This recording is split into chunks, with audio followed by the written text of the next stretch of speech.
प्यारे दोस्तों नमस्कार। सबसे पहले तो आप लोगों से माफ़ी मांगता हूँ इस चीज़ के लिए कि कुछ विद्यार्थियों ने इस बात की शिकायत भी की है, और शिकायत से पहले वो चीज़ मैंने भी जो है देखी है कि कभी कभी बोर्ड पर ब्लर हो जाने के कारण जो कंटेंट लिखा होता है वो है दिखाई नहीं पड़ पाता। वैसे तो मैं प्रयास करता हूँ कि मैं लगातार बोलता हूँ ताकि अगर कुछ चीज़ें दिखाई भी ना पड़े तो कम से कम सुनाई आप लोगों तक पहुँचे वो, और आप लोग उस चीज़ को नोट अच्छे प्रकार से करते रहो। लेकिन क्या है कि लॉकडाउन के कारण जो सिचुएशंस क्रिएट हुई उनमें सबसे बड़ी प्रॉब्लम ये हुई कि जो मेरा अपरेटस है पूरा, जो कैमरा है, जो बड़े वाला बोर्ड है, वो यहाँ पर नहीं है, वो सहारनपुर में है, क्योंकि मैं लंबे टाइम से सहारनपुर में ही पढ़ा रहा था। तो यही वजह थी कि मैं उसके बिना जो है यहाँ पर वीडियो घर में अपने मोबाइल के कैमरा से शूट कर रहा हूँ। और आप सभी जानते हैं कि मोबाइल का जो कैमरा होता है वो उतना सही प्रकार से चीज़ों को नहीं, वहाँ पर रिफ्लेक्शन अच्छी प्रकार से नहीं हो पाता है। जैसे कि मैं इस वाले जो आपने देखी है बायोलॉजी की जो वीडियोस लगातार आई हैं, ये इनमें आपने कभी भी मेरा फेस सामने नहीं देखा होगा। फेस सामने ना आने का कारण यही है क्योंकि जब भी फेस सामने आता है तो मोबाइल का कैमरा फोकस फेस पे कर देता है, जबकि फोकस होना चाहिए उसका बोर्ड पर साथ साथ में, क्योंकि चीज़ें तो बोर्ड पर ही जो है लिखी जाती हैं। और यही वजह है कि चूँकि बार बार फोकस मेरे ऊपर आ रहा था, इसीलिए मैं कैमरा के सामने आना ही बंद कर दिया और डायरेक्टली छोटे से इस बोर्ड पर सारी चीज़ों को मैं प्रयास करता हूँ कि मैं बोर्ड पर लिखता चला जाऊँ, क्योंकि इम्पोर्टेंट चीज़ जो है वो आप तक पहुँचनी चाहिए। चेहरा जो है इतना मैटर नहीं करता। बाकी आने वाले 7 से 8 दिनों में अच्छे प्रकार से बड़े बोर्ड के साथ में फिर एचडी में अच्छी हाई डेफिनेशन क्वालिटी में आपको सभी के सभी वीडियोज़ आगे मिलते रहेंगे। दोस्तों आज जो हमारा टॉपिक है वो ह्यूमन ब्लड है, मानव रक्त है। और ये मानव रक्त वाला जो टॉपिक है काफ़ी इम्पोर्टेंट है। आप सभी जानते हैं कि बहुत सारे क्वेश्चंस यहाँ से बनते हैं। अब मैं एक प्रयास और भी करूँगा कि भले ही वीडियोस थोड़ी एक्स्ट्रा हो जाए, लेकिन वीडियोस को थोड़ा छोटा ही रखने का प्रयास करूँगा ताकि बच्चों को जो है वीडियो को देखने में ज़्यादा प्रॉब्लम ना हो, क्योंकि लेंथी वीडियो हो जाती है तो बोरिंग भी जो है होने लगता है, कोई भी विद्यार्थी बोर होने लगता है। इसी वजह से मैं छोटी छोटी वीडियोस को ही जो है लाने का प्रयास करूँगा। दोस्तों यहाँ से शुरू होता है हमारी एक नई जर्नी बायोलॉजी की, जहाँ पर हम पढ़ेंगे ह्यूमन फिजियोलॉजी के बारे में। तो मैं पहले थोड़ा इसको डिस्कस कर लेता हूँ। इसको हम बोलते हैं मानव शरीर विज्ञान। मानव शरीर विज्ञान। मानव शरीर विज्ञान का तात्पर्य है कि हम इसके अंतर्गत सभी चीज़ों को उनको पढ़ेंगे जो मानव से संबंधित है। जैसे कि भाई मानव का ब्लड हुआ, मानव का रक्त हुआ, मानव की हड्डियाँ हुई, अस्थियाँ हुई, बोन्स हुई, तो स्केलेटन सिस्टम पढ़ेंगे। मानव का मस्तिष्क है, ब्रेन है, तो सेंट्रल नर्वस सिस्टम पढ़ेंगे। मानव का पाचन है, खाना खाता है मानव, और खाने खाने के बाद फिर डिफिकेशन के प्रोसेस से खाना बाहर भी आता है। तो ये पूरा पूरा जो प्रोसेस है डाइजेशन का, उसको हम डाइजेशन सिस्टम में पढ़ेंगे, पाचन तंत्र में पढ़ेंगे। इसी प्रकार से जो हम श्वास ग्रहण करते हैं, श्वास को छोड़ते हैं, इनहेलिंग करते हैं और एक्सहेलिंग करते हैं, तो ये रेस्पिरेशन यानी कि श्वसन का एक प्रक्रिया होती है। तो ये बहुत सारी प्रक्रिया है यहाँ पर जो हम इसके अंतर्गत पढ़ने जा रहे हैं, जिसमें सबसे पहला टॉपिक हमारा ह्यूमन ब्लड है। और ये आज की जो वीडियो है आप सभी जानते हैं बायोलॉजी की 17वें नंबर की वीडियो है ये। तो इसमें आज हमें पढ़ना है मानव के रक्त के बारे में। सबसे पहली चीज़ तो ये है कि ब्लड होता क्या है। मान लीजिए रक्त है, रक्त की एक डेफिनेशन क्या निकलेगी सामने आकर के। तो जैसे कि हमारा ब्लड है, हमारे ब्लड में जैसे कि आरबीसीज भी पाई जाती हैं, अभी सबके बारे में डिस्कस करेंगे इनके। हमारे ब्लड में डब्ल्यूबीसीज भी होती हैं, हमारे ब्लड में प्लेटलेट्स भी होती हैं, हमारे ब्लड में लिम्फ, इसको हम लसिका कहते हैं, यह भी होती है। हमारे ब्लड में जो है जिसको प्लाज्मा कह देते हैं हम, प्लाज्मा में भी स्पेशली हम वाटर, प्रोटीन, शुगर एक्सेट्रा इनके बारे में जो डिस्कस करेंगे कि कौन कौन सी चीज़ें होती हैं। तो कुल मिलाकर के हम जब ब्लड को पढ़ रहे होंगे यहाँ पर, तो हमें बेसिकली इन चीज़ों के बारे में पढ़ना पड़ता है। तो आप सभी के सभी जानते हैं कि जैसे आरबीसी है, आरबीसी को हम बोलते हैं इरीथ्रोसाइट्स। आप सभी जानते हैं इस चीज़ को। जैसे कि यह है डब्ल्यूबीसी, इसको हम बोलते हैं ल्यूकोसाइट्स। और ऐसे ही प्लेटलेट्स को हम क्या बोल देते हैं, इसको बोलते हैं थ्रोम्बोसाइट्स। तो आपने देखा है कि यहाँ पर एक चीज़ कॉमन है सभी वर्ड्स में, लास्ट में साइट्स साइट्स साइट्स। और मैंने जैसे पहले डिस्कस किया था कि साइट का मतलब होता है सेल से, सेल का मतलब क्या हुआ, कोशिका। यानी कि ये जितनी भी चीज़ें आपको यहाँ पर दिखाई पड़ रही है, आरबीसी, डब्ल्यूबीसी, प्लेटलेट्स वगैरह, ये सब के सब क्या है, ये सेल्स हैं। और जैसे कि हमने पिछली वाली वीडियो में पढ़ा है कि सेल्स जब जो है एक कॉम्प्लेक्स स्ट्रक्चर बनाते हैं, एक जटिल संरचना का निर्माण करते हैं आपस में मिल करके, तो उससे क्या बनता है, उससे बनता है टिश्यू। टिश्यू का मतलब क्या होता है, ऊतक। तो हमें पता है कि हमारे ब्लड में बहुत सारे क्या है, बहुत सारे साइट्स है, बहुत सारे सेल्स है, इसीलिए ब्लड क्या कहलाता है, टिश्यू कहलाता है। तो पहली चीज़ तो क्या है कि ब्लड एक टिश्यू होगा, यानी कि यह एक ऊतक होगा। अब आप सभी के सभी जानते हो कि जो ये ब्लड है हमारा, रक्त जो होता है, ये किस फॉर्म में होता है, लिक्विड फॉर्म में होता है, यानी कि तरल अवस्था में होता है। ये भी आप सभी जानते हैं। और तीसरी चीज़ आप ये जानते हैं, जैसे हमने पहले वाली अपनी वीडियो में जो समझा भी था, कि ब्लड क्या करता है, मानव के शरीर को जोड़ता है। मान लीजिए कि यह कोई मानव है, यहाँ से लेकर के यह कोई मानव है, मान लीजिए हाथ से लेकर के पैर तक। तो अगर मानव को यहाँ पर इंजरी हो जाए हेड में या उसके पैर में हो जाए, तो आप देखोगे कि दोनों जगह से ब्लड निकल रहा है। दोनों जगह से ब्लड इसलिए निकल रहा है क्योंकि यहाँ पर भी ब्लड है और यहाँ पर भी ब्लड है। मानव शरीर के लगभग हर एक अंग में क्या होता है, ब्लड होता है, कुछ अपवादों को छोड़ करके। तो जो ये ब्लड है यहाँ पर, जो ये रक्त है, ये क्या कर रहा है, पूरी बॉडी को आपस में कनेक्ट कर रहा है, किसी न किसी प्रकार से आपस में जोड़ रहा है। तो ये क्या कर रहा है, एक प्रकार से कनेक्ट कर रहा है। कनेक्ट को हम क्या बोल देंगे, संयोजन कह देंगे। संयोजन का मतलब जोड़ना। तो यहाँ से जो डेफिनेशन निकल करके सामने आई हमारे पास में, वो आई है कि ब्लड जो होगा वो एक लिक्विड कनेक्टिव टिश्यू होता है। भाई लिक्विड भी है, कनेक्टिव भी है और टिश्यू तो है ही है। यानी कि इसको हम कह देंगे कि ब्लड होता है एक तरल संयोजी ऊतक। इसको हम क्या कह सकते हैं, तरल संयोजी ऊतक होता है। हमें यह पता चल गया है कि ब्लड जो है ना तो सेल है, ना तो कोशिका है, ना कोई ऑर्गन है, ये क्या है, एक ऊतक है, एक टिश्यू होता है, एक कनेक्टिव टिश्यू जिसको हम कह देते हैं। ये बात यहाँ से क्लियर हो गई। दूसरी बात, जो कुछ हम बेसिक बातें जो जानते हैं कि जैसे एक कोई भी इंसान है, कोई भी एक ह्यूमन है, उस ह्यूमन में ब्लड का परसेंटेज कितना हो सकता है, कितना जो है ब्लड उसमें पाया जाता है, लीटर्स में पूछ सकता है या परसेंटेज में पूछ सकता है चीज़ को। तो इसमें ध्यान रखना है कि यह 7% के आसपास होता है of total weight, of the total weight. इसका मतलब है कि जो कुल वजन होता है किसी व्यक्ति का, उसके कुल वजन का 7% होता है। मान लीजिए कि जैसे मैं हूँ, मेरा वेट जो है, मान के चलते हैं हम कि चलो 70 kg मान लेते हैं कि 70 kg मेरा क्या है, वेट है। तो 70 kg का जो 7% होगा, 7% कितना होगा उसका, लगभग 4.9 के आसपास में होगा। इतना ही होगा ना इसका 7%। तो जो ये 4.9 है, ये दरअसल लीटर्स में क्या ये वैल्यू निकल करके आई है ब्लड की, जिसको हम अप्रोक्सीमेटली बोल देंगे कि 5 लीटर के आसपास में ब्लड है मेरे अंदर शरीर में। तो इससे आप क्या समझे कि ब्लड जो है वो बॉडी का लगभग औसतन कितना रहता है, 7% रहता है। कोई व्यक्ति अगर मान लेते हैं 80 kg का है, 80 किलो का व्यक्ति है, तो उसका 7% भी कितना होगा, आप देख सकते हैं यहाँ से 5.6 लीटर्स के आसपास में ये होगा। उस व्यक्ति में कितना रक्त होगा, 5.6 के आसपास होगा।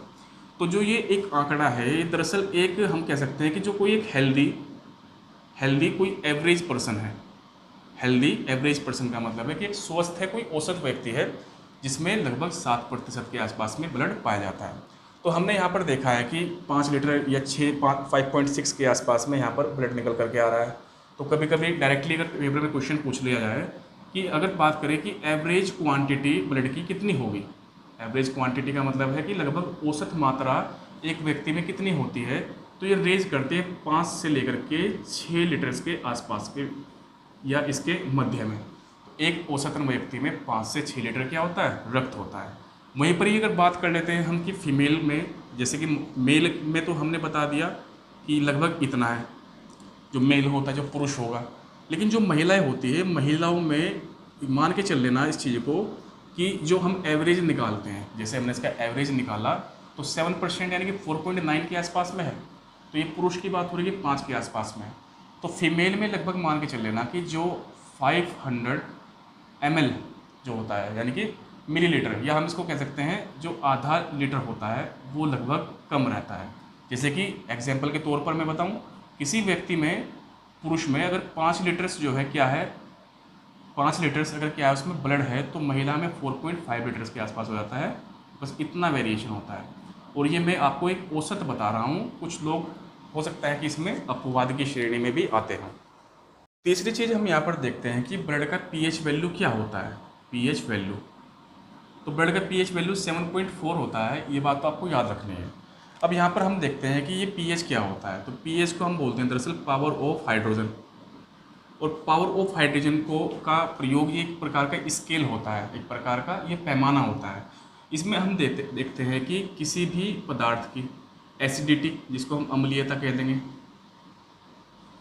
या वो कितना एल्केलाइन है, कितना जो क्षारीय है, कितना वो बेसिक है, इस प्रकार से हम उसको देख सकते हैं कि यानी कि वो कितना बेसिक है, कितना वो क्षारीय है। इस बात का पता चलता है हमें किससे, पीएच जो स्केल होता है उससे। अब जैसे कि मैं एक पीएच स्केल का एक छोटा सा यहाँ पर हम बना देते हैं, एक स्केल का एक स्पेसिमेन ले लेते हैं यहाँ पर कि हम किस प्रकार से उसको देखेंगे। तो देखिए होता क्या है कि यहाँ पर ये स्केल जो है वो शुरू होता है जीरो से, 1, फिर 2, फिर 3, फिर 4, फिर 5, फिर 6 और फिर यहाँ पर 7, फिर 7 से 8, फिर 9 और ऐसे बढ़ते बढ़ते बढ़ते बढ़ते 14 तक चला जाता है। यानी कि 0 से लेकर के 14 तक की लिमिट होती है किसकी, पीएच स्केल की। ये बात आपको ध्यान रखनी है कि पीएच स्केल की जो लिमिट है वो 0 से कितनी है, 0 से 14 तक है। अब होता क्या है कि कोई भी जो कंटेंट होगा, कोई भी जिसका भी हम माप रहे हैं किसी भी पदार्थ की एसिडिटी या उसकी जो है एल्के लाइन कितना है, वो उसकी क्षारीयता को अगर हम माप रहे हैं वहाँ पर, तो जो यहाँ पर होगा यानी कि 0 से लेकर के 7 तक जो होता है, 0 से लेकर 7 तक, 7 से भी आपको मान के चलना है कि 6.9 तक की बात हो रही है, कम्प्लीटली 7 की बात नहीं हो रही, क्योंकि ये भी एल्गोरिदम जो है फॉर्मेट में चलता है। तो होगा क्या कि जिसकी 0 से लेकर के 0.69 के आसपास में है, उसको हम बोल देते हैं कि वो एसिडिक होता है। वो क्या होता है, अम्लीय होता है। केमिस्ट्री क्लास में पढ़ेंगे कि भाई अम्ल का स्वाद कैसा होता है और किस प्रकार से जो लिटमस पेपर पर क्या इफेक्ट पड़ता है इसका, वो सारी चीज़ें हम बाद में समझेंगे, फिलहाल बस बेसिक समझना आपको। तो यहाँ पर ये 7 होता है, 7, इसको हम बोलते हैं न्यूट्रल। ये क्या होता है, न्यूट्रल होता है। न्यूट्रल का मतलब उदासीन, ना तो यह अम्लीय होगा ना ही यह क्षारीय होगा। जब हम किसी एसिड को अम्ल के साथ में मिला देते हैं तो एक हमें न्यूट्रल जो सॉल्यूशन या न्यूट्रल प्रकार का एक पदार्थ प्राप्त होता है। लेकिन जब हम बात करते हैं यहाँ पर 7 से लेकर के ऊपर, और 7 से भी कहाँ पर 7.1 से लेकर के 14 तक की जब बात हो रही होती है, तो ये सारी चीज़ों को हम बोलते हैं बेसिक, यानी कि ये होती है उसकी क्षारीयता। तो कोई भी पदार्थ जो इसके ऊपर रहता है उसको हम क्या बोल देते हैं, क्षारीय। जो इसके नीचे रहता है उसको हम बोल देते हैं अम्लीय। अब जैसे बात करते हैं ब्लड की, ब्लड क्या है, ब्लड 7.4 है, यानी कि ये उदासीन से थोड़ा ही ऊपर है, और थोड़ा ऊपर किस में आ गया, ये क्षारीय में आ गया। तो इसको हम बोल सकते हैं कि ये लिटिल बेसिक होता है। लिटिल बेसिक मतलब हल्का क्षारीय होगा। ब्लड जो है हल्का क्षारीय होता है हमारा रक्त। इसके अलावा एक चीज़ और इसमें इम्पोर्टेंट होती है ब्लड में ही, जो हम देखते भी हैं, डॉक्टर्स वगैरह हमें जो बताते भी हैं जिसके बारे में, उसको हम कहते हैं कोलेस्ट्रॉल। अब देखिए कोलेस्ट्रॉल जो होता है, या एक शब्द और होता है जिसको बोलते हैं हम ट्राइग्लिसराइड। ट्राइग्लिसराइड, तो जो ट्राइग्लिसराइड होता है, इसकी स्पेलिंग दोबारा से लिखता हूँ, ट्राइग्लिसराइड।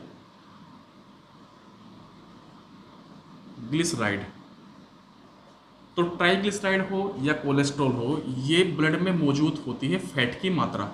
आपको ध्यान रखना है कि इसकी मात्रा है, वसा की मात्रा होती है। क्या होता है कि हमारे ब्लड जब बहुत सारी वेन्स जो हमारी होती है, नसें जो होती हैं हमारी जो शरीर की, बहुत सारी शिराएँ होती हैं, तो जब उनसे ब्लड जो है क्या पंप होने के बाद में वहाँ से फ्लो करता है, तो कोलेस्ट्रॉल क्या करता है कि कोलेस्ट्रॉल जो है ब्लड को फ्लो होने में थोड़ा सा कन्वीनियंस पैदा करता है, थोड़ा सा सुविधा देता है उसको। तो इसी वजह से ताकि ब्लड आराम से फ्लो हो सके। लेकिन अगर हमारे जो ब्लड की जो वेसल्स होती हैं, यानी कि रक्त की जो वाहिकाएँ होती हैं, अगर उसमें कोलेस्ट्रॉल की मात्रा बढ़ जाए तो क्या होता है कि ब्लड का जो प्रेशर होता है, बीपी, उसका एरिया कम होने के कारण, क्योंकि एरिया उसका घेर लेता है फैट, जिसकी वजह से ब्लड को पास होने के लिए कम एरिया मिलता है, जिसकी वजह से बीपी वगैरह भी जो है बढ़ जाता है। इन चीज़ों को और डिटेल में डिस्कस करेंगे हम बाद में, जब हम इस स्फिग्मी मैनोमीटर के बारे में डिस्कस करेंगे। फिलहाल आपको ध्यान रखना है कि एक प्रकार का फैट होता है ये, और ये फैट जो हेल्प करता है, किसमें हेल्प करता है, ये ब्लड के फ्लो में, कि ब्लड इजीली फ्लो कर सके। फ्लो का मतलब है कि प्रवाहित हो सके रक्त बहुत ही आसानी के साथ में। तो एक एवरेज जो कोलेस्ट्रॉल बॉडी में होना चाहिए किसी भी व्यक्ति की, वो रहना चाहिए 180 से लेकर के 200 मिलीग्राम। यहाँ पर परसेंटेज का निशान लास्ट में जो ये लिखा हुआ है ये इंडिकेट करता है कि 100 को, 100 का मतलब है कि ml की बात हो रही है। यहाँ पर हमने मिलीग्राम लिया है ना, तो यहाँ पर ml की बात हो रही है। तो 100 मिलीग्राम में आप देखोगे कि अगर 180 से 200 मिलीग्राम के आसपास में क्या है, 200 मिलीग्राम के आसपास में अगर यहाँ पर मात्रा है, क्वांटिटी है किसकी, इस फैट की, ट्राइग्लिसराइड की या कोलेस्ट्रॉल की, तो उसको हम मानते हैं कि ये एक औसत व्यक्ति का कोलेस्ट्रॉल होता है। दोस्तों उम्मीद है कि आपको बेसिक बातें समझ में आ पाई होंगी। अब हम डिस्कस करेंगे कि जो ब्लड होता है इंसानों का वो किस किस से मिलकर के बना होता है, किस किस पदार्थों से मिलकर के बना होता है। तो कौन कौन से इसके निर्माणकारी तत्व होते हैं उनके बारे में थोड़ा सा हम डिस्कस यहाँ पर कर लेते हैं। तो ब्लड में पाया जाता है प्लाज्मा, और साथ ही साथ में ब्लड में दूसरी चीज़ें होती हैं जिनको हम बोल देते हैं सेल्स, या इनको बोल देंगे हम कार्पसल्स। ब्लड कार्पसल्स बोल सकते हैं इनको, या हम कह सकते हैं इनको, इसको कह सकते हैं कणिकाएं या कोशिकाएं कह सकते हैं, कोशिकाएं। तो ब्लड में यानी कि रक्त में एक तो होता है प्लाज्मा और दूसरा होता है ब्लड कार्पसल्स, इसको बोल सकते हैं कार्पसल्स भी कह सकते हैं इसको। तो ब्लड कार्पसल्स क्या होती है, ब्लड प्लाज्मा क्या होते हैं, इनके बारे में थोड़ी जानकारी ले लेते हैं फिलहाल। जैसे कि जो प्लाज्मा होता है, पहली बात तो ये है कि आपको ये भी ध्यान रखना है कि प्लाज्मा की क्वांटिटी 55 to 60% के आसपास में होती है ब्लड में। दूसरी चीज़ जो ये है, हमने यहाँ पर डिस्कस किया इसके बारे में, ये लगभग 40 से लेकर के 45% तक जो है बॉडी में पाया जाता है, यानी कि हमारे ब्लड में, यानी कि हमारे रक्त का 55 से 60% हिस्सा प्लाज्मा का बना होता है, और जबकि 40 से 45% हिस्सा कोशिकाओं या कणिकाओं का बना होता है। ये कणिकाएँ अलग अलग होती है, अभी इनके बारे में डिस्कस भी करेंगे। अब बात करते हैं प्लाज्मा की, तो प्लाज्मा में लगभग 90% होता है वाटर, यानी कि 90% इसमें पाया जाता है जल। प्लाज्मा में जो ये जल है, ये जल ही इस जो प्लाज्मा होता है या हमारा ब्लड होता है उसको लिक्विड फॉर्म प्रदान करता है, यानी कि ये वाटर ही है ऐसा कि जो क्या कर रहा है कि जो लिक्विड की तरह फ्लो करा पाता है आराम से हमारे ब्लड को। तो ब्लड में पाई जाने वाली जितनी चीज़ें हैं तो सॉलिड होती हैं, सॉलिड कंडीशन में होती है एक प्रकार से, ये डायरेक्टली तो फ्लो कर नहीं सकती। इनको फ्लो करने के लिए किसकी आवश्यकता पड़ती है, प्लाज्मा की। प्लाज्मा की क्यों आवश्यकता पड़ती है, क्योंकि प्लाज्मा का 90% हिस्सा जल से बना हुआ होता है। इसके अलावा इसमें 7% के आसपास में होता है प्रोटीन, 7% के आसपास में इसमें क्या होता है, प्रोटीन होता है। आपको पता है कि प्रोटीन का जो योगदान होता है वो किस प्रकार से होता है। जैसे हमने हमेशा पढ़ा होगा, जैसे कि एक शब्द होता है हीमोग्लोबिन, हीमोग्लोबिन। तो यहाँ पर हमें पता है कि हीम जो है ये तो कहीं ना कहीं आरबीसीज को इंडिकेट करता है। किसको इंडिकेट करता है, आरबीसी को। जबकि जो ये ग्लोबिन होता है यहाँ पर, ये किसको इंडिकेट करता है, प्रोटीन को इंडिकेट करता है, यानी कि हमारे ब्लड में पाए जाने वाला प्रोटीन की मात्रा। तो हमारे ब्लड में 7% के आसपास में, यानी कि इस वाले हिस्से के 7% में प्रोटीन पाया जाता है। उसके अलावा लगभग 1% के आसपास में ब्लड में साल्ट भी होता है, यानी कि लवण होता है। जैसे कि अगर किसी व्यक्ति को जैसे बचपन में चोट लग जाती थी और हम जो वाउंड होता था, जो घाव होता था, उसको हम मुंह से जो है दबा दिया करते थे, तो ब्लड का टेस्ट थोड़ा सा सोल्टी आता था, यानी कि लवण आता था, क्योंकि ब्लड में क्या पाया जाता है, उसमें सोल्ट होता है, इस वजह से वो ऐसा होता है। बाकी लगभग 1% के आसपास में ब्लड में 0.1% के आसपास में ग्लूकोज पाया जाता है। ग्लूकोज को आप जानते हैं सभी के सभी, क्योंकि हम जो अल्टीमेटली खाना हमारे बॉडी में पाचित होता है, डाइजेस्ट होता है, वो ग्लूकोज की फॉर्म में होता है। तो ये आपको इम्पोर्टेंट पता चल गया है कि ब्लड का जो प्लाज्मा होता है उसमें वो किस किस चीज़ों से मिलकर के बना हुआ होता है। साथ ही साथ में हम यहाँ पर एक दो बातें और भी थोड़ा सा समझने का प्रयास करेंगे इसके बारे में, कि जो प्लाज्मा होता है इसको हम थोड़ी देर में भी लिखेंगे वापस से। प्लाज्मा के बारे में पहले थोड़ी सी डिटेल और ले लेते हैं। जैसे कि प्लाज्मा की अगर बात करते हैं तो इसका फंक्शन क्या होगा, सबसे इंपॉर्टेंट बात तो ये है कि फंक्शन, यानी कि इसके कार्य क्या क्या होंगे। तो जैसे मैंने अभी आपको बताया है कि सबसे पहली बात तो ये क्या करता है, ट्रांसपोर्टेशन करता है। ये क्या करता है, ट्रांसपोर्टेशन का मतलब है स्थानांतरण करता है, यानी कि पदार्थों का स्थानांतरण करता है। अब ये पदार्थ कौन कौन से होते हैं हमारे उसमें, स्थानांतरण क्यों किया इसने, क्योंकि मैंने आपको बताया है कि ब्लड को फ्लो करने के लिए प्लाज्मा की आवश्यकता इसलिए पड़ती है क्योंकि प्लाज्मा में क्या है, वाटर है। और आपको पता है कि अगर मान लो किसी जगह को हमें साफ करना तो वहाँ पर पानी डाल देते हैं, तो पानी अपने साथ साथ में दूसरे जो पदार्थ होते हैं उनको भी बहा करके ले जाता है। इसीलिए प्लाज्मा का कार्य स्पेशली क्या होता है, ट्रांसपोर्टेशन। ये ट्रांसपोर्टेशन जो करता है वो किस प्रकार से करता है, किस किस पदार्थों का करता है। एक तो होता है जो डाइजेस्टेड फूड होता है, क्या होता है, यानी कि पाचित भोजन इसको कह सकते हैं हम, पाचित भोजन। देखिए होता क्या है कि जब हम खाना खाते हैं, खाना खाने के बाद में हमारे जो है मुंह से ही हमारे जो सलाइवा होता है, सलाइवा में भी बहुत सारे एंजाइम्स होते हैं, तो हमारे मुंह से ही भोजन का पाचन होना शुरू हो जाता है, जो अल्टीमेटली स्मॉल इंटेस्टाइन यानी कि छोटी आंत में जाकर के कंप्लीटली पाचित हो जाता है भोजन। तो पाचित होने के बाद में जो उस भोजन से प्राप्त ग्लूकोज होता है, जो ग्लूकोज होता है, एनर्जी होती है, उस एनर्जी को शरीर के डिफरेंट पार्ट में भेजने के लिए प्लाज्मा क्या होता है, रेस्पॉन्सिबल होता है, प्लाज्मा उसमें सहायता करता है। क्योंकि जैसे मैंने आपको बताया कि भाई ब्लड जो है, रक्त है, रक्त हमारे शरीर का एक कनेक्टिव टिश्यू है, एक संयोजी ऊतक है। इसका मतलब है कि पूरे शरीर को आपस में जोड़ के रखा हुआ है। तो इसलिए पूरे शरीर में जो पाचित भोजन होगा उसको भेजने का या ट्रांसपोर्ट करने का कार्य भी ब्लड का होता है। और ब्लड में भी वो स्पेशल कौन सा पार्ट होता है, प्लाज्मा, जो इसको क्या करता है, इसको एक जगह से दूसरी जगह पर भेजता है। उसके अलावा ये और क्या करता है, ये करता है जो हार्मोन्स होते हैं हमारे बॉडी में, बहुत सारे हार्मोन्स होते हैं। अभी हार्मोन्स की भी एक अलग से वीडियो आएगी, उसमें हम समझ जाएंगे कि कौन कौन से हार्मोन्स होते हैं, किस किस प्रकार से काम करते हैं और कहाँ कहाँ से क्वेश्चन आते हैं। तो हार्मोन्स जो होते हैं शरीर में, बहुत सारे हार्मोन्स हैं हमारे। जैसे कि एक होता है जिसको हम बोल लेते हैं थायराइड स्टिमुलेटिंग हार्मोन, या सिंपली बात करते हैं जैसे थायरोक्सिन होता है।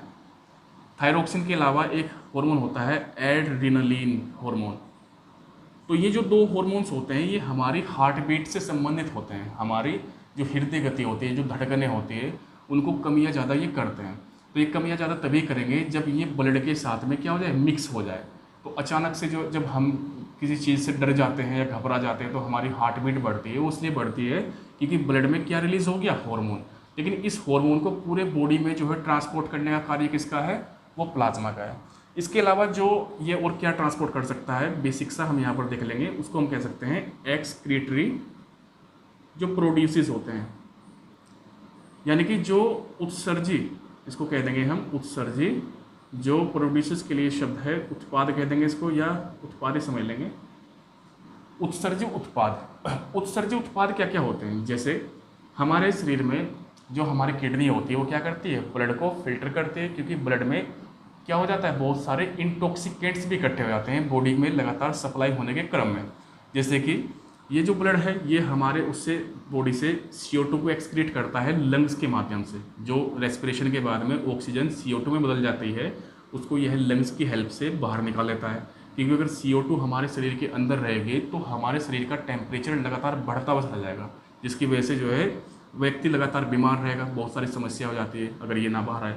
उसके अलावा जैसे अमोनिया होता है ब्लड में, तो ये अमोनिया जो होता है ये बाहर निकल जाता है। उसके अलावा जो यूरिया इकट्ठा होता है, जो एक्स्ट्रा सोल्ट होता है या एक्स्ट्रा यूरिक एसिड होता है, इनको सभी को बाहर निकाल देता है हमारा ब्लड। तो अगर आपको ये फिलहाल दिखाई भी ना पड़ रहा हो तो उम्मीद है कि आपको समझ में आ पा रहा होगा कि कौन कौन से पदार्थों को बाहर निकालता है शरीर से। जैसे कार्बन डाइऑक्साइड को, NH3 यानी कि अमोनिया को, यूरिया को, जैसे सॉल्ट होता है, लवण होता है या नमक होता है, या यूरिक एसिड होता है। ये सभी के सभी जो पदार्थ होते हैं हमारे शरीर के लिए क्या होते हैं, नुकसानदायक होते हैं, इसलिए इनको यह है बाहर भी करता है। और जो ब्लड इस कार्य करता है वो प्लाज्मा के माध्यम से करता है।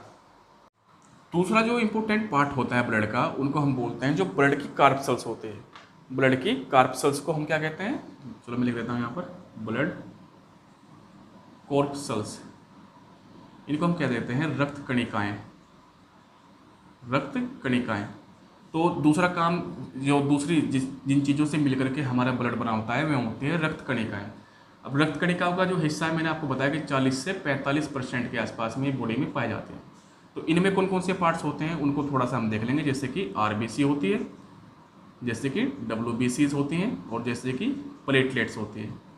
अच्छा, एक बात आपको और ध्यान रखनी है कि मैं पिछली वाली वीडियो जो बनाई थी उसमें क्लियर नहीं कर पाया था, यहाँ पर इसको क्लियर आपको करना है कि जो प्लेटलेट्स होती है ये केवल और केवल मैमल्स में पाई जाती है, केवल और केवल स्तनधारी में पाई जाती है। तो हो सकता है कि आपसे क्वेश्चन इस प्रकार से पूछ ले कि निम्नलिखित में से, कोई क्वेश्चन दे दिया आपको कि निम्नलिखित में से किन प्राणियों में जो प्लेटलेट्स होती हैं वे पाई जाती हैं। तो जैसे ऑप्शन आपको दे दिया है, एक तो ये दे दिया, दूसरा एम्फीबिया दे दिया आपको, तीसरा आपको रेप्टाइल्स दे दिया, और चौथा आपको ऑप्शन दे दिया मैमल्स का। तो आपसे क्वेश्चन इस टाइप से पूछा जाता है कि निम्नलिखित में से जो है किस प्राणी के अंदर जो है प्लेटलेट्स ब्लड में, उसके रक्त में नहीं पाई जाती है। आपको पता है कि इनमें से किसी में भी नहीं होती है। तो किस में पाई जाती है? वो पाई जाती है मैमल्स में। तो प्लेटलेट्स की विशेषताएं हैं कि वो सिर्फ और सिर्फ मैमल्स में पाई जाती हैं। तो उम्मीद है कि आपको समझ में आया होगा अच्छे प्रकार से कि ब्लड किन किन चीज़ों से मिल करके बना है और ब्लड खुद में क्या है और ब्लड के फंक्शंस क्या क्या होते हैं। अब एक बार हम कंप्लीटली पूरे के पूरे ब्लड के फंक्शंस को देख लेते हैं कि इसके कार्य क्या क्या होते हैं, क्योंकि यही इंपॉर्टेंट चीज़ें हैं, यहाँ से क्वेश्चंस बहुत सारे पूछे जाते हैं। तो जैसे मैंने आपको बताया कि ब्लड लगातार CO2 को बाहर निकाल रहा है, इसके कारण जो है ब्लड क्या करता है, बॉडी के टेम्परेचर को मेंटेन करता है। तो जो ब्लड होता है ये क्या करता है, इट मेंटेन्स बॉडी टेम्परेचर, यानी कि यह शरीर के तापमान को नियमित करता है, नियंत्रित करता है, उसको मेंटेन करके रखता है, बैलेंस में रखता है उसको। दूसरा जो इसका इंपॉर्टेंट काम है वो क्या है, क्लोटिंग करना। क्लोटिंग जब हम पढ़ेंगे तो हमें जो है वहाँ पर याद आएगा थ्रोम्बोसाइट्स। जब हम डिस्कस करेंगे थ्रोम्बोसाइट्स के बारे में डिस्कस करेंगे, जिसको हम प्लेटलेट्स कह देते हैं, प्लेटलेट्स, तो हम बाद में डिस्कस करेंगे इसके बारे में। ब्लड क्लोटिंग का मतलब है रक्त का थक्का जमना, रक्त का थक्का बनना या रक्त का थक्का जमना। ये क्या होता है कि जब किसी व्यक्ति को चोट लग जाती है, चोट लगने के बाद में उसकी बॉडी से लगातार ब्लड बाहर फ्लो करता रहता है, ब्लीडिंग होती रहती है। तो अब एक्सेस ब्लड अगर बॉडी से बाहर आ जाए तो व्यक्ति की मौत भी हो सकती है। इसलिए ब्लड के अंदर ही कुछ ऐसे कंपोनेंट्स होते हैं कि जो क्या करते हैं कि ब्लड का कोटिंग बना देते हैं, एक थक्का बना देते हैं। और थक्का जब वो जम जाता है तो उसके बाद में वो शरीर के अंदर जो हमारा ब्लड होता है उसको बाहर आने से रोक देता है। इसलिए ये क्या करता है कि एक प्रकार से जो है हमारे शरीर की रक्षा कर रहा है। तीसरी बात हम इसकी ये भी कह सकते हैं कि रक्षा करने का जो तरीका है वो कैसे हो सकता है कि ब्लड में बहुत सारे क्या होते हैं, हमारी एंटीबॉडीज़ पाई जाती है, बहुत सारी क्या होती हैं, एंटीबॉडीज़ पाई जाती हैं।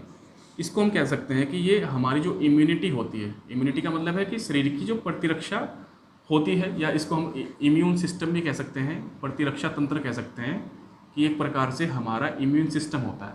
जैसे कि इसी में ही WBC वगैरह पाए जाते हैं, इसी में ही जो लिम्फ्स पाए जाते हैं, एक होता है, बाद में डिस्कस करेंगे लिम्फेटिक नोड के बारे में, जो लसीका तंत्र होता है। तो ये किस प्रकार से हमारे शरीर की रक्षा कर रहे हैं, ये चीज़ें हम यहाँ पर देखेंगे। तो इस प्रकार हम कह सकते हैं कि ये शरीर की क्या कर रहा है, हमारे रक्षा कर रहा है। यह हमारे जो शरीर है उसको रक्षा कवच प्रदान करता है। एक प्रकार से बहुत सारी जो होती है ना डिसीजेस, डिसीजेस, बहुत सारी बीमारियों से शरीर की रक्षा कर रहा है। इसके अलावा और क्या फंक्शन हो सकता है हमारे ब्लड का? तो जैसे कि मैंने आपको बताया कि ये ट्रांसपोर्ट करता है बहुत सारी चीज़ों को, वो तो हमने डिस्कस कर लिया यहाँ पर। तो किस किस चीज़ों को ट्रांसपोर्टेशन करता है, स्थानांतरित करता है? आपको पता है कि हीमोग्लोबिन O2 को तो शरीर में लेके जाता है, लेकिन CO2 को शरीर से बाहर निकाल करके लाता है। और उसके अलावा जो एक्सक्रीटरी प्रोड्यूसेस होते हैं, अभी डिस्कस किया हमने, यानी कि जो उत्सर्जी उत्पाद होते हैं शरीर के लिए जो अनावश्यक होते हैं, उनको भी यह शरीर से क्या कर देता है, बाहर निकाल देता है। उसके अलावा जो डाइजेस्टेड फूड है उसके बारे में भी हमने डिस्कस कर लिया है कि डाइजेस्टेड फूड जो होगा, यानी कि पाचित भोजन, उसका भी क्या करता है, ये ट्रांसपोर्टेशन करता है। उसके अलावा जो हॉर्मोन्स होते हैं कुछ, जैसे कि चलो मैं ये भी ले लेता हूँ, हॉर्मोन्स भी होते हैं बहुत सारे। ये हॉर्मोन्स कैसे कैसे काम करते हैं जब हम बाद में टॉपिक में पढ़ेंगे तो और भी अच्छे प्रकार से उनको समझ लेंगे। उनको भी क्या करता है, ट्रांसपोर्टेशन उनका भी ये करता रहता है। अल्टीमेटली अगर हम कहें तो ये क्या करता है कि जो हमारे शरीर है पूरा हमारे पूरे शरीर में एक ही ब्लड पाया जाता है। तो ये पूरे के पूरे जो शरीर के ऑर्गन्स है बहुत सारे, ये क्या करता है कि उनके बीच में it establish coordination among different parts of body, यानी कि यह जो ब्लड होता है यह हमारे शरीर के विभिन्न अंगों के मध्य तालमेल बैठाता है। जितने भी वो हैं उनके मध्य क्या बैठाएगा, तालमेल बैठाएगा ये। जैसे कि मान लेते हैं कि कोई व्यक्ति अगर बैठा हुआ है किसी जगह, उसका पैर कभी कभी सो जाता है, आपने देखा होगा, या हाथ सो सकता है, आपका भी हाथ या पैर सो सकता है। तो जब हाथ या पैर सो जाता है इसका मतलब है कि वहाँ पर ब्लड फ्लो रुका हुआ है। तो अगर ब्लड फ्लो वहाँ पर रुका हुआ है तो हमारे जो न्यूरॉन्स होते हैं हाथों या पैरों के, वो भी सही प्रकार से कार्य नहीं कर पाते। तो कभी कभी जो सोया हुआ हाथ होता है या सोया हुआ पैर होता है तो वो हमें फील भी नहीं होता कि वो हमारी बॉडी का ही एक पार्ट है। वो इसलिए नहीं होता क्योंकि वहाँ पर ब्लड फ्लो कुछ टाइम के लिए टेम्परेरीली रुक जाता है, जिसके कारण ऐसा होता है। इसलिए आप समझ पाए होंगे कि हमारे शरीर के अलग अलग अंगों के मध्य कोऑर्डिनेशन को ये बनाता है। दोस्तों अब बात करते हैं हम ब्लड कार्पसल्स के बारे में। ब्लड कार्पसल्स, इनको हम रक्त कणिकाएं कहते हैं, रक्त कणिकाएं। और रक्त कणिकाएं हमारे शरीर में अलग अलग है, बहुत सारी हैं, जिनमें सबसे इंपॉर्टेंट जो कणिका मानी जाती है वो होती है आरबीसी। तो थोड़ा सा डिस्कस करेंगे हम किसके बारे में, आरबीसी के बारे में। तो पहली चीज़ तो ये है कि आरबीसी की फुल फॉर्म क्या होगी, इसको बोलते हैं हम रेड ब्लड कार्पसल्स, यानी कि लाल रक्त कणिकाएं, इसको कह सकते हैं लाल रक्त कणिकाएं। अब ये लाल रक्त कणिकाओं से हमें दो बातें क्लियर हो गई हैं। पहली बात तो ये है कि इनका कलर कैसा है, इनका कलर है रेड, और रेड जो कलर होता है वो होता है आयरन के कारण। और आयरन का भी कौन सा फॉर्म जो होता है जिसको हम बोलते हैं ना हेमेटाइट, तो हेमेटाइट से शब्द निकल के आता है सामने हीम, हेमेटाइट से शब्द क्या निकल के आता है, हीम। तो ये हीम जो होता है ये आयरन का ही एक रूप होता है जो ब्लड को लाल रंग प्रदान करता है। तो यही हीम से निकल करके आया शब्द क्या, हीमोग्लोबिन। तो पहली जो चीज़ हमें यहाँ पर क्लियर हुई है वो ये हुई है कि आरबीसी के अंदर ही होता है क्या, हीमोग्लोबिन। अब जो ये हीमोग्लोबिन होता है इसका कार्य क्या होता है, एक प्रकार से कैरियर होता है। कैरियर को हम कह सकते हैं एक वाहक होता है। वाहक किसका होता है, ये O2 का और CO2 का। मान लीजिए इसके फंक्शन को थोड़ा सा हम यहाँ पर समझेंगे कि जैसे कि ये हमारे लंग्स है, ये हमारे फेफड़े हैं, और फेफड़ों से जुड़ा हुआ होता है हमारा हृदय। हमारा जो हार्ट होता है, जो हृदय होगा वो फेफड़ों से जुड़ा होता है, लंग्स से जुड़ा होता है। और हार्ट से जुड़े होते हैं जो बहुत सारे हमारे शरीर के ऑर्गन्स होते हैं, बहुत सारे क्या होते हैं, जो अंग होते हैं। अब क्या होता है कि जो हम बाहर से क्या करते हैं कि बाहर से हम O2 ग्रहण करते हैं जब श्वास लेते हैं, तो जब O2 ग्रहण करते हैं तो वो लंग्स में जाता है, लंग्स के माध्यम से वो हार्ट में पहुंचता है O2, ठीक है। और यहाँ पर इस O2 के साथ में होता है हीमोग्लोबिन, इसी के माध्यम से फिर ये HbO2 या Hb+O2 या हीमोग्लोबिन यानी कि O2 को ले जा करके ये डिफरेंट ऑर्गन्स को दे देता है। अब ऑर्गन्स में प्रोसेस चलता है रेस्पिरेशन का, जिसको हम श्वसन कहते हैं। बाद में डिटेल में डिस्कस करेंगे इसके बारे में, इसलिए इसमें घबराना नहीं बिल्कुल भी। श्वसन की प्रक्रिया होती है ऑर्गन्स में यानी कि अंगों में, और श्वसन की प्रक्रिया के बाद में आपको पता है कि O2 जो होता है वो CO2 में कन्वर्ट हो जाता है। O2 किस में बदल जाता है, CO2 में बदल जाता है। यही CO2 फिर यहाँ ऑर्गन से डिफरेंट जो ऑर्गन्स होंगे वो हीमोग्लोबिन के साथ में ही हमारे हार्ट में जाता है। हार्ट से वापस जो है ये HbCO2 जो होगा ये कहाँ पर पहुँचेगा, लंग्स में, और लंग्स फिर इस CO2 को क्या कर देते हैं, बाहर कर देते हैं। तो इसका मतलब आपने समझा होगा यहाँ पर कि यहाँ पर जो मेन कैरियर है O2 का और CO2 का वो कौन है, वो है हीमोग्लोबिन। तो इसलिए हीमोग्लोबिन एक इम्पोर्टेंट टर्म हो जाती है। अब क्या है कि जो आरबीसी है एक प्रकार का, आप समझते हैं कि एक प्रकार का क्या है, ये सेल है। एक प्रकार की क्या होती है, ये कोशिका होती है। और कोशिका की खास बात होती है कि कोशिका में न्यूक्लियस भी होता है। अधिकांश कोशिकाओं में क्या होता है, केंद्रक पाया जाता है। लेकिन क्या है कि इसमें केंद्रक नहीं होता है, यानी कि आरबीसी की बात करें तो नॉन न्यूक्लियस, यानी कि इसमें केंद्रक नहीं होता है। इसमें केंद्रक क्यों नहीं होता है, इस बात को हम ध्यान रखना है यहाँ पर। मान लेते हैं कि ये आरबीसी है, एक छोटा सा सेल है, इस आरबीसी के अंदर हीमोग्लोबिन भी है, इस आरबीसी के अंदर हीमोग्लोबिन भी है, और इस हीमोग्लोबिन के अंदर ऑक्सीजन या कार्बन डाइऑक्साइड भी है। अब क्या है कि हीमोग्लोबिन को जगह चाहिए ज़्यादा इसमें आने के लिए, फिट होने के लिए एक सेल के अंदर। और जो भी ये हीमोग्लोबिन जो होता है इसका प्रयास ये रहता है कि शरीर को ज़्यादा से ज़्यादा मात्रा में ऑक्सीजन दे सके, ताकि श्वसन की प्रक्रिया अच्छे प्रकार से चले और मेटाबॉलिक रेट ठीक रह सके शरीर का। इसलिए क्या होता है कि ये जो हीमोग्लोबिन होता है ये अधिकांश जो है ऑक्सीजन को ग्रहण कर लेता है, कंज्यूम कर लेता है, जिसकी वजह से इसका जो आकार होता है, आकार इसका बढ़ जाता है। आकार बढ़ने के कारण ये आरबीसी में सही प्रकार से फिट नहीं होगा अगर आरबीसी में क्या पाया जाए, अगर वहाँ पर न्यूक्लियस होगा। इसीलिए ज़्यादा से ज़्यादा हीमोग्लोबिन को कैरी कर सके या ज़्यादा से ज़्यादा ऑक्सीजन या CO2 को कैरी कर सके, इसलिए आरबीसी में न्यूक्लियस यानी कि केंद्रक नहीं पाया जाता है। लेकिन दो मैमल्स, दो स्तनधारी ऐसे भी होते हैं कि जिनमें क्या होता है, जिनकी आरबीसी में न्यूक्लियस पाया जाता है। तो जैसे मैं कह सकता हूँ यहाँ पर एक्सेप्शन या अपवाद कह सकता हूँ, वो कौन कौन से, एक तो कैमल होता है यानी कि ऊँट, और एक होती है लामा। लामा जो है एक भेड़ की प्रजाति होती है, एक शीप की ही प्रजाति होती है। शीप आप समझते होंगे सभी के सभी, तो शीप की एक प्रजाति होती है। तो लामा और कैमल ऐसे प्राणी है, ऐसे स्तनधारी है जिनमें न्यूक्लियस पाया जाता है, जिनकी आरबीसी में। इनको छोड़ करके बाकी जितने भी मैमल्स हैं, उसमें चाहे हम इंसान ही क्यों ना हो, उनमें सबके सब में जो है आरबीसी में न्यूक्लियस नहीं पाया जाता है। दूसरी जो इम्पोर्टेंट चीज़ है यहाँ पर समझने की, वो है कि इनका फॉर्मेशन कहाँ पर होता है, यानी कि जो आरबीसी है हमारे शरीर में, इनका निर्माण किस जगह होता है। तो हमारे शरीर में बहुत सारी बोन्स हैं, बहुत सारी क्या होती हैं, हड्डियाँ। मान लेते हैं कि यह है कोई हड्डी है, किसी भी मानव की कोई अस्थि है, तो अगर इस हड्डी को हम तोड़ दें, मतलब मैं उदाहरण आपको सिर्फ समझने के लिए जो बता रहा हूँ, जब इसको हम तोड़ते हैं तो हम देखते हैं कि ये अंदर से ऐसे निकलती है, इस प्रकार से होती है कि ऊपर तो ये एक कवच होता है इसके, लेकिन अंदर की साइड में अगर हम यहाँ पर देखेंगे तो यहाँ पर कुछ हड्डियाँ जो है कैसे होती है कि उनमें एक अलग ही टाइप का पदार्थ भरा हुआ होता है, जिसका रंग होता है कैसा, लाल। तो जो ये अलग प्रकार का पदार्थ होता है बोन के अंदर, कहाँ पर पाया जा रहा है, ये बोन के अंदर। और तो इसी अलग प्रकार के पदार्थ को हम बोलते हैं बोन मैरो। इसको क्या बोलते हैं, बोन मैरो। इसके लिए शब्द है हिंदी में अस्थि मज्जा। तो जो ये अस्थि मज्जा होता है, इस अस्थि मज्जा के अंदर निर्माण होता है आरबीसी का, ये बात आपको ध्यान रखनी है। लेकिन जो ये अस्थि मज्जा बनना है, या अस्थि मज्जा का जो सही प्रकार से निर्माण हो पाता है, वो होता है एक डेवलप बॉडी में, यानी कि एक युवा अवस्था में। बात करते हैं हम एक यंगर स्टेज में, कोई भी व्यक्ति युवा होगा, युवा का मतलब है कि जो जिसकी बॉडी मैच्योर हो चुकी हो। लेकिन कुछ तो ऐसे बच्चे भी होते हैं बहुत छोटे छोटे, उनके जो बच्चे जो होते हैं, उनकी बच्चों की बोन मैरो सही प्रकार से नहीं काम कर पाता, क्योंकि बोन मैरो का निर्माण सही प्रकार से वहाँ पर नहीं हो पाता है। आप सभी जानते हैं कि छोटे छोटे बच्चों में 300 हड्डियाँ होती हैं, जो न्यू बोर्न बेबी होगा, यानी कि जो नवजात शिशु होता है, तो उसका हड्डियाँ ही अभी तक परिपक्व नहीं हुई, तो हड्डियों के अंदर बोन मैरो भी परिपक्व नहीं हो पाता है।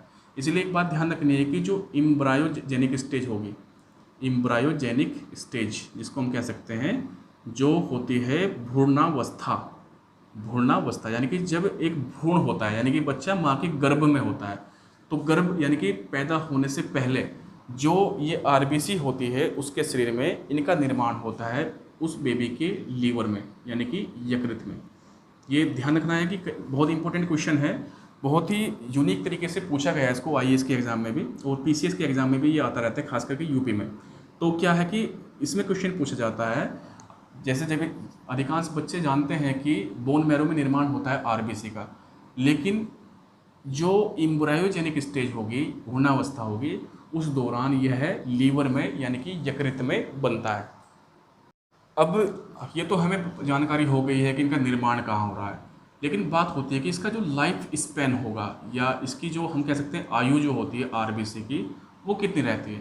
तो आरबीसी की आयु जनरली 20 से 120 दिन तक जा सकती है। अब इसको थोड़ा सा समझने की आवश्यकता है। देखिए, प्रकृति में जिस भी चीज़ का निर्माण होता है, उस चीज़ का अंत भी निश्चित है। जैसे कि हम मानव है, जन्म लेते हैं तो हमें अल्टीमेटली मरना ही है।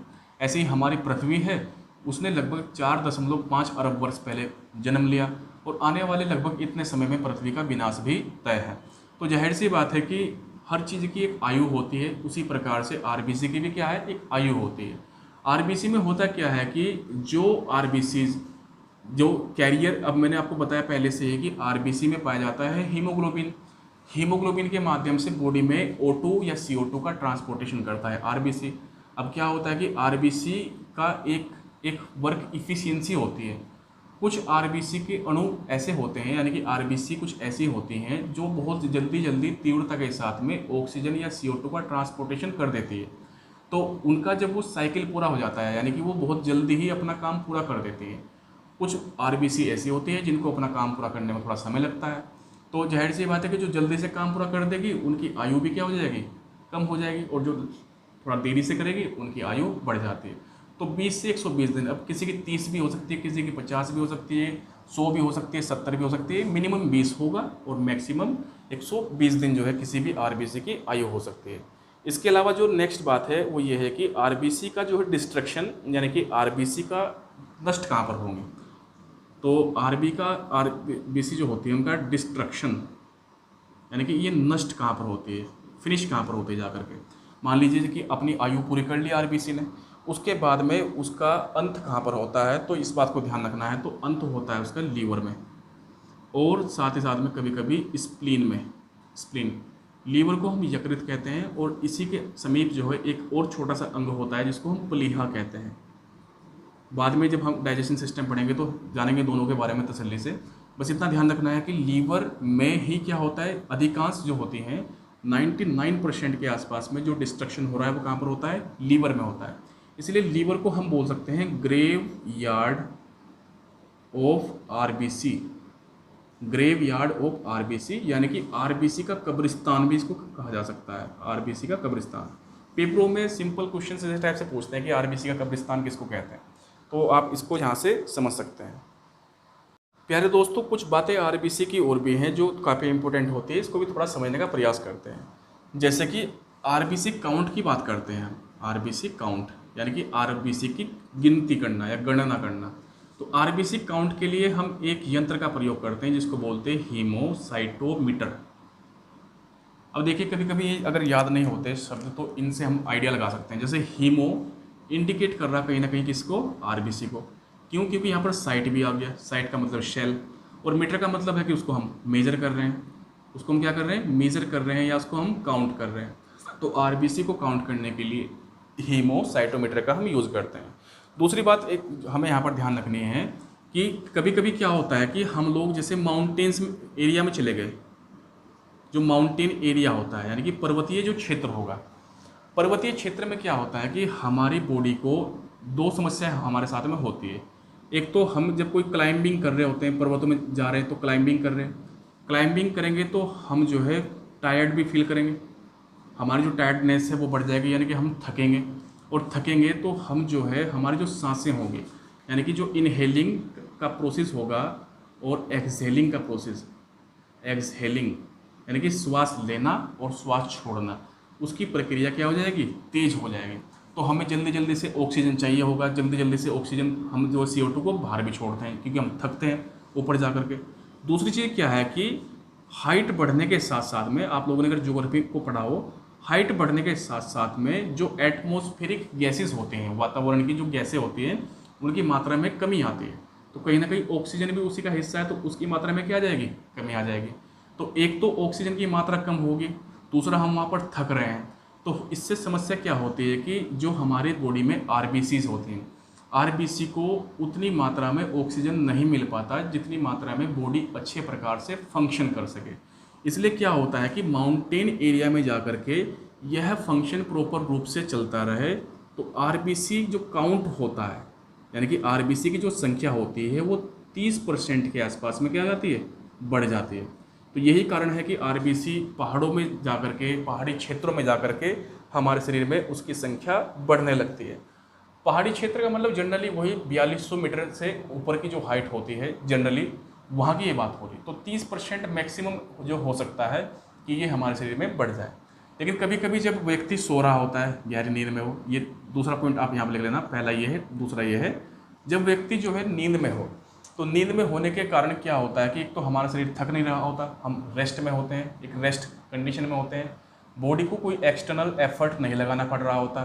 तो बॉडी जब बिल्कुल रेस्ट में होती है तो हमारे शरीर में आरबीसी तो क्या है, कैरियर है एक प्रकार से O2 का, इसलिए हमें ज़्यादा ऑक्सीजन की आवश्यकता नहीं पड़ती। तो जब हमें ज़्यादा ऑक्सीजन की आवश्यकता नहीं है तो ज़्यादा हीमोग्लोबिन की भी आवश्यकता नहीं होगी, और इसीलिए हीमोग्लोबिन की जब ज़्यादा आवश्यकता नहीं होगी तो ज़्यादा आरबीसी की भी आवश्यकता नहीं होगी। तो जो आरबीसी होती है ये 5% उस टाइम पर क्या हो जाती है, बॉडी में कम हो जाती है। तो हमारे शरीर में जो है सोने के टाइम पर आरबीसी कम होती है, जबकि जब हम पहाड़ी क्षेत्र में होते हैं तो वहाँ पर आरबीसी क्या हो जाती है, बढ़ जाती है। तीसरी जो बात है यहाँ पर, जो लास्ट इंपॉर्टेंट बात है कि इनका ये जो शेप होगी वो कनकेव स्ट्रक्चर के जैसी होती है। कनकेव, कनकेव को हम अवतल भी बोल देते हैं एक प्रकार से। अगर आप लोगों ने अवतल लेंस देखा होगा तो आप समझ पा रहे होंगे किस टाइप का स्ट्रक्चर होता है, लेकिन मैं फिर भी दोबारा से थोड़ा सा समझाने का प्रयास करता हूँ।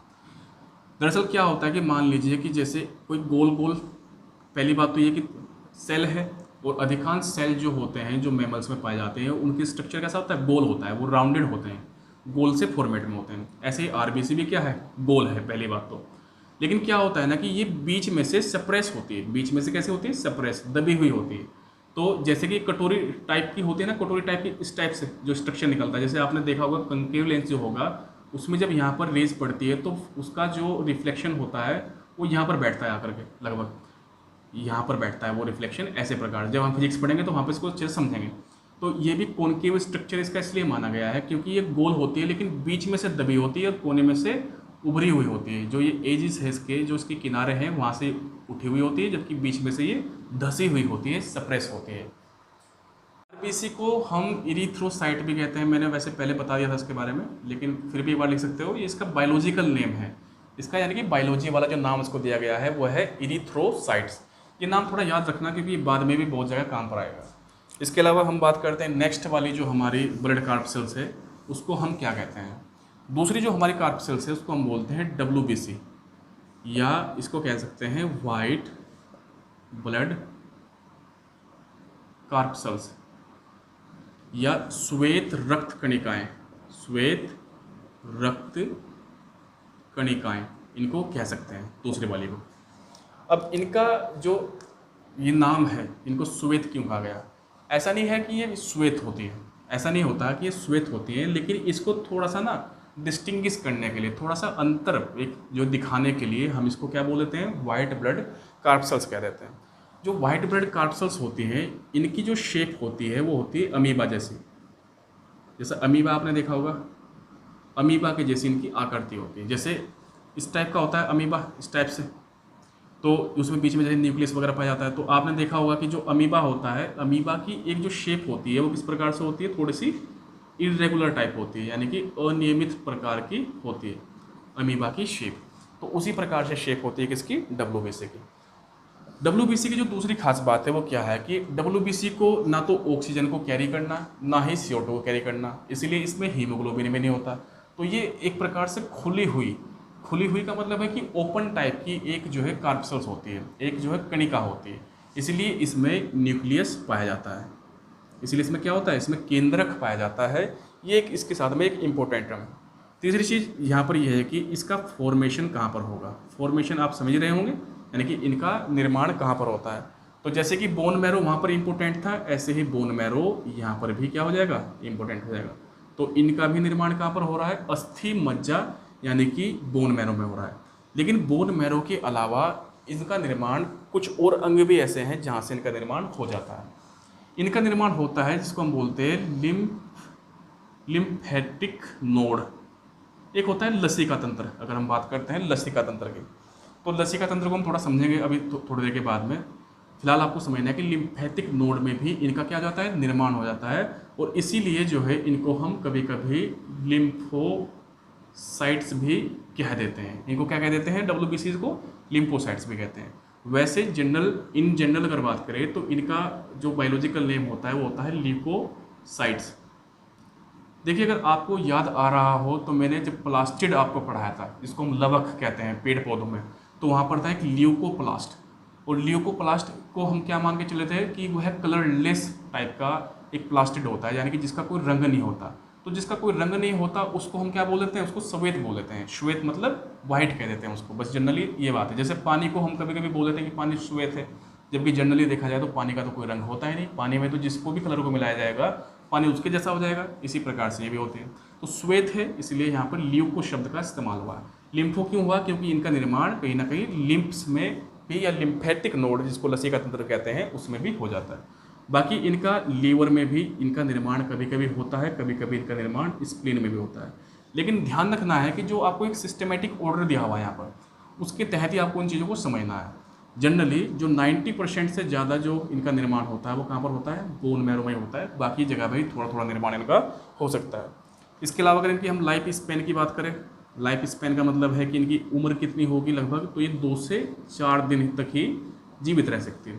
लगातार ये बनती है, लगातार ये कम होते रहते हैं। ये बात ध्यान रखनी है कि इनकी कोई डेफिनेट, हम ये नहीं कह सकते कि डेफिनेटली कोई इनकी हमारे शरीर में एक नंबर्स में मौजूद होते हैं, एक औसत नंबर निकाला जा सकता है। जनरली होता क्या है कि इनकी संख्या कम भी होती रहती है, बढ़ती भी रहती है। अगर अभी खाना खाया अच्छा सा, आपने अच्छे प्रोटीन वाला खाना खाया, तो हो सकता है कि इनकी संख्या आपके शरीर में बढ़ जाए। आप अगर वर्कआउट कर रहे हो, ज़्यादा कर रहे हो सकता है कि इनकी संख्या आपके शरीर में बढ़ जाए। तो बढ़ती भी रहती है, कभी कभी डिसीज़ हो जाए, कोई बीमारी हो जाए तो इनकी संख्या कम भी होती हुई चली जाती है। तीसरी जो नेक्स्ट बात है यहाँ की वो ये है कि इनका डिस्ट्रक्शन कहाँ पर होगा। तो इनका जो डिस्ट्रक्शन होता है वो सबसे इंपॉर्टेंट है, क्योंकि ये पेपर में कई बार पूछा जा चुका है। डिस्ट्रक्शन का मतलब है कि इनका विनाश किस जगह पर होता है, उस बात को थोड़ा सा हम यहाँ पर समझने का प्रयास करेंगे। तो जैसे कि यहाँ पर लिखा हुआ है लिम्फेटिक नोड। लिम्फेटिक नोड से शब्द आता है लिम्फेटिक सिस्टम, इसको हम कहते हैं लसिका तंत्र। पहले थोड़ा सा इसके बारे में जानकारी लेंगे अभी आगे बढ़ते हुए, वहाँ पर इसको और भी डिटेल में हम समझ पा रहे होंगे। तो इनका डिस्ट्रक्शन यानी कि इनका जो विनाश होता है वो लिम्फेटिक सिस्टम में होता है या लसिका तंत्र में होता है। लसिका तंत्र दरअसल कई सारी चीज़ों से मिलकर के बनी हुई एक संरचना होती है। इसको थोड़ा सा डिटेल में जब हम आगे जाएंगे तो वहाँ पर समझने का प्रयास करेंगे। तो उम्मीद है कि आपको ये बात समझ में आई होगी। अब दूसरी जो इम्पोर्टेंट चीज़ है यहाँ पर वो आते निकल करके फंक्शन, कि इसका कार्य क्या होता है। तो इसका ही कार्य सबसे इम्पोर्टेंट है हमारी बॉडी में डिसीज़ कंट्रोल के लिए।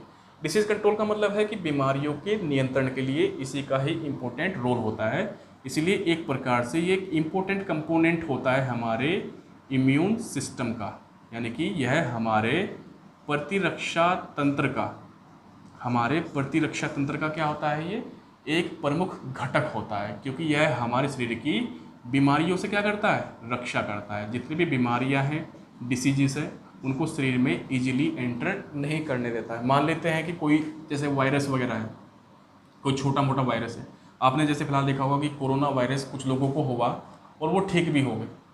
वो ठीक इसलिए हुए हैं क्योंकि उनका इम्यून सिस्टम अच्छे प्रकार से कार्य कर रहा था। और इम्यून सिस्टम का इंपॉर्टेंट घटक क्या है, WBC। और आपको ध्यान रखना है कि WBC कहीं ना कहीं लिम्फ से भी जुड़ा हुआ है। तो जो लसिका होती है, लसिका भी एक प्रकार से इम्यून सिस्टम का एक इम्पोर्टेंट जो है कंपोनेंट होता है।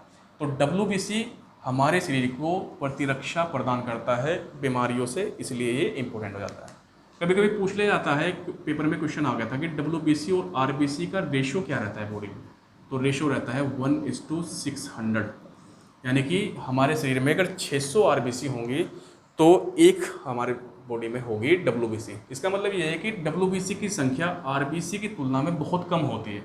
और यही वजह है कि हमारा जो ब्लड है उसमें चूँकि प्रोमिनेंटली पाई जाती है RBC, मुख्य रूप से RBC होती है, इसलिए उसका कलर भी हमें लाल दिखाई पड़ता है। तीसरा जो इम्पोर्टेंट कार्पसल्स है हमारे बॉडी का वो है प्लेटलेट्स। प्लेटलेट्स, इसको क्या कह देते हैं हम, प्लेटलेट्स ही कह देते हैं। जनरली आपने देखा होगा कि जब डेंगू वेंगू जैसी बीमारी हो जाती है, मलेरिया वगैरह, तो प्लेटलेट्स काउंट कम होने लगता है बॉडी में। तो जनरली ऐसा होता है। तो प्लेटलेट्स को की अगर हम बात करें तो प्लेटलेट को हम बोलते हैं थ्रोम्बोसाइट, थ्रोम्बोसाइट्स कहते हैं। अब यहाँ पर कुछ बातों को हम थोड़ा सा ध्यान रखेंगे। जहाँ पर भी शब्द यूज होगा थ्रोम्बो, आपको ध्यान रखना है पूरी बायोलॉजी में आगे भी। थ्रोम्बो जनरली कहीं ना कहीं इंडिकेशन होता है ब्लड क्लोटिंग का। इसका इंडिकेशन होता है ये ब्लड क्लोटिंग का। तो अब ये जो ब्लड क्लोटिंग का इसका एक प्रकार से इंडिकेशन है, तो ये हमें बता रहा है कहीं ना कहीं कि प्लेटलेट्स का जो इम्पोर्टेंट फंक्शन होता है, प्लेटलेट का जो इम्पोर्टेंट फंक्शन होता है वह क्या होता है, ब्लड क्लोटिंग, यानी कि रक्त का थक्का जमाना। और आपको पता है कि रक्त का थक्के का मतलब क्या होता है कि जो एक्सेस ब्लड होता है या एक्सेस ब्लड फ्लो या एक्सेस ब्लीडिंग जो हो रही होती है उसको क्या कर देता है, कम कर देता है या उसको रोक देता है। तो ये बात आपको यहाँ पर ध्यान रखनी है प्लेटलेट्स की। दूसरी चीज़ मैंने आपको बताया कि प्लेटलेट्स केवल और केवल कहाँ पर पाई जाती है, केवल और केवल मैमल्स में होती है। लेकिन कुछ मैमल ऐसे भी हैं जो उसके अपवाद हो सकते हैं, कुछ होते हैं रेयर होते हैं, अधिकांश मैमल्स स्तनधारी में ये पाए जाते हैं। उसके अलावा इसकी अगर बात करते हैं हम शेप की, तो शेप होती है इसकी जैसे होता है ना बाइकॉन्वेक्स लेंस। आपने सभी ने देखा होगा जो बाइकॉन्वेक्स लेंसेज होते हैं वो किस प्रकार के होते हैं कि वो इस प्रकार का ये होता है ना, जो स्ट्रक्चर बाहर का जो बीच से जो बल्ज आउट किया हुआ होता है, यानी कि बीच से तो बाहर है, यहाँ से अंदर। बाई का मतलब है कि दो की बात हो रही है, यानी कि इधर भी एक।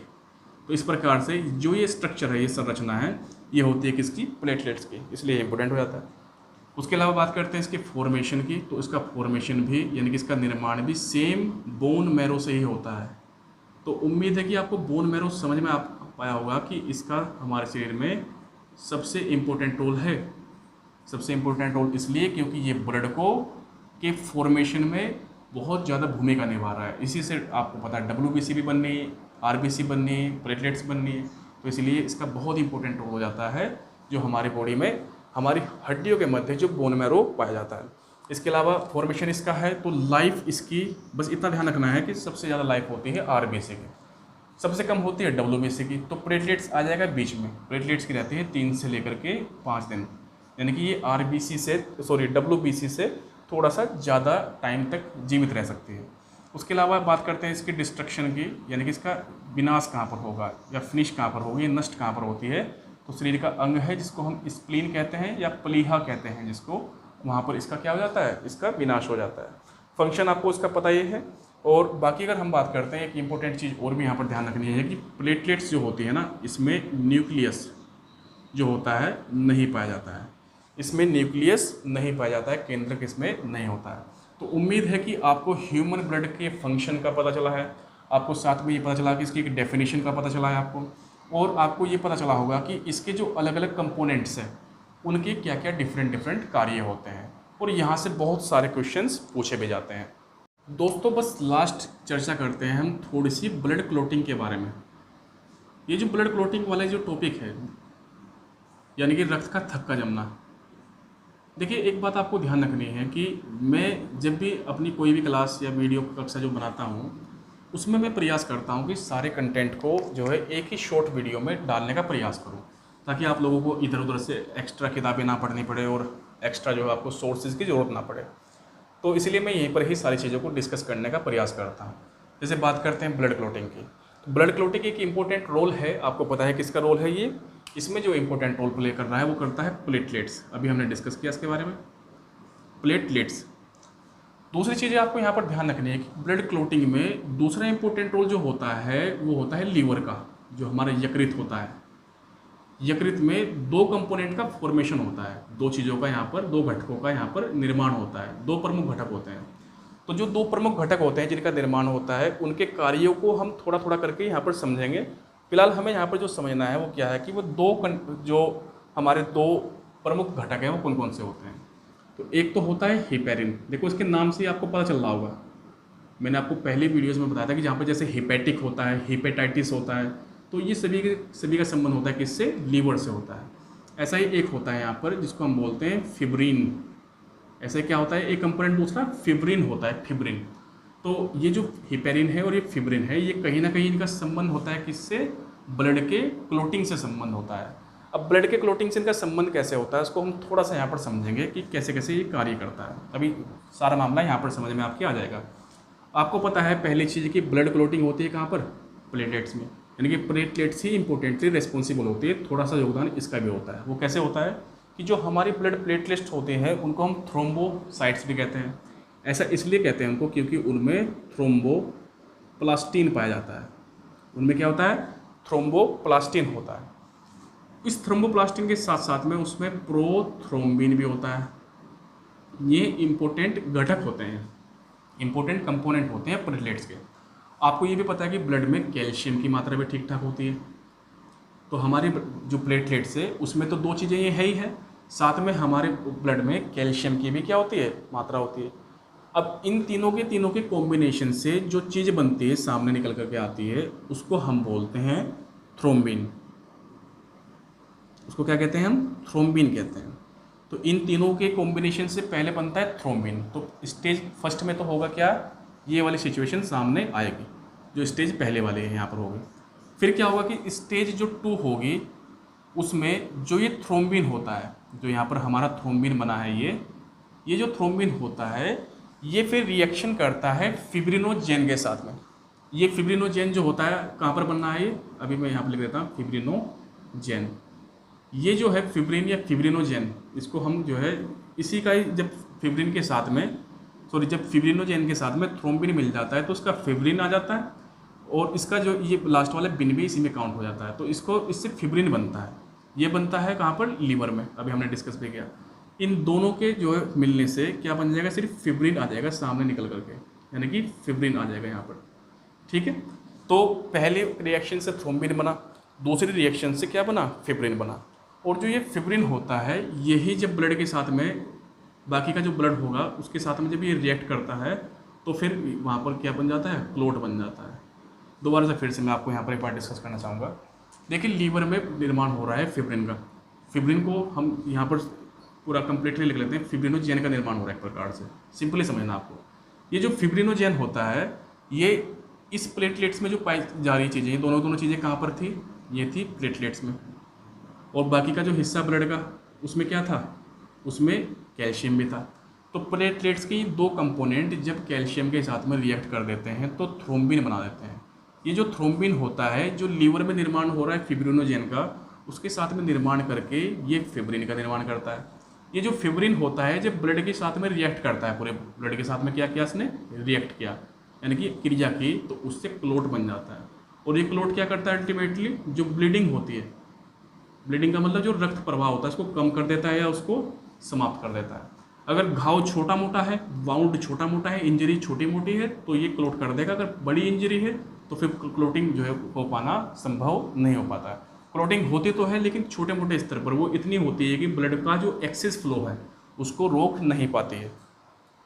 यहाँ पर प्लेटलेट्स के जो दो प्रमुख कंपोनेंट थे उसमें एक तो था प्रोथ्रोम्बिन। ये बात भी आपको याद रखनी है क्योंकि पेपर में जब डिटेल में क्वेश्चन पूछे जाते हैं तो कन्फ्यूजन के कारण बच्चे वहाँ पर गलती कर देते हैं। तो एक तो था प्रोथ्रोम्बिन जो प्लेटलेट्स का एक कंपोनेंट है, दूसरा मैंने आपको बताया था फिब्रिनोजेन, दूसरा ये था इंपॉर्टेंट। अब इसका निर्माण तो लीवर में हो रहा है। प्रोथ्रोम्बिन कहाँ पर है, ये अपने आप में प्लेटलेट्स का हिस्सा है। ये कहाँ पर होता है, ये प्लेटलेट्स में होता है। ये कहाँ पर बनना है, लीवर में बनना है। और लीवर से बाद में ये सीक्रेट होकर के मिक्स हो जाता है ब्लड के साथ में, यानी कि रक्त के साथ में। ये दोनों का जो फॉर्मेशन होता है, इनका निर्माण होता भी रहता है और ये विनाश भी इनका होता रहता है। तो इनका जो फॉर्मेशन होता है वो with the help of vitamin के, इनका जो निर्माण होता है वो कौन सी विटामिन के कारण होता है, के कारण होता है। तो विटामिन के बारे में जब विटामिन वाली वीडियो बनाएंगे तो वहाँ पर समझेंगे अच्छे से। तो आपको ध्यान रखना है कि रक्त का थक्का जमाने में या ब्लड के क्लोटिंग में, ब्लड क्लोट जो क्लोटिंग है, रक्त का थक्का जो जम रहा है, उसमें इंपॉर्टेंट जो विटामिन होता है वो कौन सा होता है, वो होता है विटामिन के। ये कई बार पेपरों में क्वेश्चन पूछा जा चुका है। वहीं पर हम बात करते हैं अब इस वाले कंपोनेंट की भी, हिपेरिन की भी, कि हिपेरिन का यूज़ कहाँ पर होता है। देखिए क्या होता है कि अगर हमें मान लीजिए चोट लग जाती है तो चोट लगने के बाद में हमारे शरीर से लगातार ब्लड बाहर निकलता रहता है। तो वो शरीर से बाहर ब्लड ना निकले इसलिए ब्लड क्लोट हो जाता है, यानी कि रक्त का थक्का जम जाता है ताकि ब्लड वहीं का वहीं रुक जाए। लेकिन अगर ये जो कंपोनेंट्स है जो कि ब्लड को जमा रहे हैं, ये कंपोनेंट्स ब्लड को कहीं ना कहीं वेन्स के अंदर भी जमा सकते हैं। वेन्स का मतलब है जो हमारी शिराएँ हैं, हमारे शरीर की जो नसें होती हैं जिनसे ब्लड फ्लो करता है। तो ये कंपोनेंट जैसे फिब्रिनोजेन हो सकता है कि ये क्या ना कर दे कि हमारी नसों के अंदर, हमारी वेन्स के अंदर ब्लड को ना जमा दे। इसीलिए जो है एक ऐसा हथियार हमें चाहिए होता है कि जो हमारी वेन्स होती है उनके अंदर ब्लड को क्लोट होने से बचा सके। तो उसको हम, वो जो कंपोनेंट होता है उसका निर्माण भी कहाँ पर होता है, लीवर में होता है। उसको कहते हैं हम हिपेरिन। यानी कि ये जो काम करता है एक प्रकार से एंटी काम करता है, एंटी ब्लड क्लोटिंग। ये ब्लड क्लोटिंग के विपरीत काम करता है। यानी कि इसको हम कह सकते हैं कि ये जो फंक्शन कर रहा है किसके अगेंस्ट कर रहा है, against the blood clotting inside veins. यानी कि इसका मतलब है कि ये जो हिपेरिन है यह हमारे शरीर में जो पाए जाने वाली रक्त शिराएँ होती हैं उनमें रक्त का थक्का जमने से रोकता है। इसलिए ये भी एक इम्पोर्टेंट हिस्सा हो जाता है। तो दोस्तों उम्मीद है कि ब्लड के बारे में आपको अच्छे प्रकार से थोड़ी सी जानकारी यहाँ से मिली होगी और मुझे जो है इतनी श्योरिटी है कि लगभग 90% क्वेश्चंस यहाँ से आप इजीली अपने पेपर में कर पा रहे होंगे। नेक्स्ट जो टॉपिक होगा हमारा नेक्स्ट वाली वीडियो में वो होगा ब्लड ग्रुप के बारे में, यानी कि रक्त समूह के बारे में, और उसको डिटेल्ड वीडियो हम वहाँ पर समझ रहे होंगे। नमस्कार दोस्तों।